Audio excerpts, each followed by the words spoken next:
আমি আমার 9 মাস বয়সী বাবুর জন্য যেভাবে চিকেন খিচুড়ি রান্না করি আজকে সেটা রেসিপি শেয়ার করলাম। ফার্স্টে আমি একটি প্রেসার কুকারে সামান্য সরিষার তেলে 1 টুকরা তেজপাতা দিয়েছি, তারপর কেটে ধুয়ে রাখা আলু আর গাজর দিয়েছি, আর দিয়েছি দেশি মুরগির বুকের যে মাংস থাকে সেখান থেকে 2 টুকরো মাংস। তারপর ভালোভাবে আমি হালকা করে কষিয়ে নিব। আর এখানে দিয়েছি 1/2 চা চামচ পেঁয়াজ কুচি আর 1/2 চা চামচ আদা রসুন পেস্ট দিয়ে ভালোভাবে আমি এইভাবে নাড়িয়ে নিব। তারপর যখন এটা ভালোভাবে কষানো হয়ে যাবে এই পর্যায়ে আমি এখানে গুঁড়া মশলা ইউজ করব। আসলে বাচ্চাদের খাবার যদি একেবারে স্বাদবিহীন হয় তারা কিন্তু খেতে চায় না।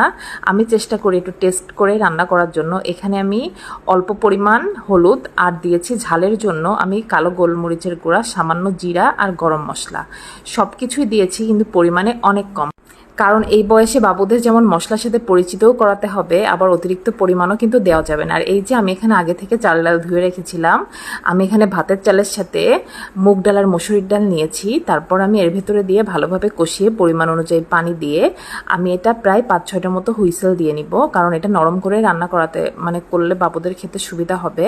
আর আমি যেহেতু আমার বাচ্চাকে কখনো ব্লেন্ডার করা খাবার খাওয়াই না, আমি এখান থেকে কিছু খিচুড়ি একটি ম্যাশার বাটিতে নিয়ে আমি তাকে ম্যাশ করেই খাইয়ে দিব। আপনারা কেউ চাইলে আপনাদের বাচ্চারা যদি ব্লেন্ডার খাবার খায় ব্লেন্ড করেও কিন্তু খাওয়াতে পারেন। আমি কিন্তু তাকে এভাবেই খাওয়ানো অভ্যাস করিয়েছি, এজন্য সে মাশাআল্লাহ এখন এভাবেই খেতে পারে। এই যে দেখুন আমি এভাবে ম্যাশ করে নিয়েছি, এবার কিন্তু তার খাওয়ার জন্য তৈরি হয়ে গিয়েছে।